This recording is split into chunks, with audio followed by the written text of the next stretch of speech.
Hi అండి. రాగి పిండి సాబుదానా ఒక 4 గంటలు నానబెట్టుకొని ఒక గిన్నెలో రాగి పిండిను సాబుదానా వేసేసి ఒక 2-3 స్పూన్ల వరకు పెరుగు వేసుకోండి. గడ్డ పెరుగు నేనైతే ఒక గడ్డ పెరుగు వేసుకున్నాను. కొంచెం ఆ పిండి కలిసే వరకు వేసుకుంటే సరిపోతుంది. మరీ లూజుగా అవసరం లేదు. కొంచెం గట్టిగానే మూత పెట్టి మనం ఉల్లిగడ్డ అట్లానే పచ్చిమిర్చి కరివేపాకు తరుక్కునే వరకు మూత పెట్టుకుంటే సరిపోతుంది. సన్నంగా తరిగి పెట్టుకున్న ఉల్లిగడ్డ పచ్చిమిర్చి కరివేపాకు చిన్న అల్లం ముక్క తురిమేసి వేసుకోండి.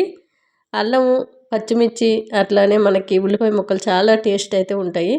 గరం మసాలా సాల్టు కొద్దిగా వంట సోడా అంతేనండి. బాగా చేత్తో కలిపేసి గుంత పొంగనాలు ప్లేటు స్టవ్ పైన పెట్టుకొని చక్కగా గుంత పొంగనాలు అయితే పెట్టుకుందాము. చాలా టేస్ట్గా ఉంటాయి. మనకి ఒంటికి సలవ చేస్తుంది. సాబుదానా కానీ రాగి పిండి కానివ్వండి అట్లానే అల్లం కానివ్వండి పెరుగు కానివ్వండి 4 కూడా ఒంటికి సలవ చేస్తాయండి. కొద్దిగా జీలకర్ర కూడా వేసుకున్నాం కాబట్టి చాలా టేస్ట్గా ఉంటుంది. గుంత పొంగనాల ప్లేట్లో కొద్దిగా ఆయిల్ వేసుకుంటూ అవి రౌండ్గా బాల్ లాగా ఇలా చుట్టేసి పెట్టుకోవడమేనండి. సింపుల్గా ఈజీగా ఆ పిండి అంతా కూడా ఒకటేసరికి వచ్చింది. టేస్ట్ అయితే చాలా చాలా బాగున్నాయండి. ఇంకా కొన్ని ఉంటే బాగుండు తినడానికి అనిపించేలా ఉన్నాయి. అంత టేస్ట్గా పైన క్రిస్పీగా లోపల సాఫ్ట్గా చాలా బాగున్నాయి. మూత పెట్టి కొద్దిగా వంటాయిలు వేసుకుంటూ మనం ఉల్టా పల్టా చేసుకున్న తర్వాత మళ్ళీ కొద్దిగా ఆయిల్ వేసుకుంటే సరిపోతుంది.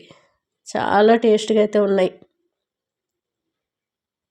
చూసారు కదా, మనకి కరివేపాకు కానివ్వండి పచ్చిమిర్చి కానివ్వండి టేస్ట్ అయితే వేరే లెవెల్ అండి బాబు. అంత టేస్ట్గా ఉన్నాయి. పైన అంతా కూడా క్రిస్పీగా కరకరలాడుతూ లోపల సాఫ్ట్గా ఉంటూ చాలా బాగున్నాయి. ఆరోగ్యానికి కూడా చాలా మంచిది. రాగి పిండి కానివ్వండి సాబుదాను ఇందులో వేసేటివి ప్రతి ఒక్కటి కూడా ఆరోగ్యానికి మేలు చేసేటివే. చాలా టేస్ట్గా కూడా ఉన్నాయి. మీకు ఇంకా చట్నీ కావాలంటే పెరుగులోనే ముంచుకొని తినండి. చాలా చాలా బాగుంటాయి. వీటికి చట్నీ ఏమీ అవసరం లేదండి. ఇలా కూడా తినేయచ్చు. ఇంకా మీకు సైడ్కి ముంచుకొని తింటే బాగుండు అనిపిస్తే సాసులో కూడా ముంచుకోవచ్చు. టమాటా కెచప్ అయినా. చూసారు కదా, చాలా సాఫ్ట్గా టేస్ట్గా సాబుదాను టేస్ట్ అయితే ఇక వేరే లెవెల్ అండి.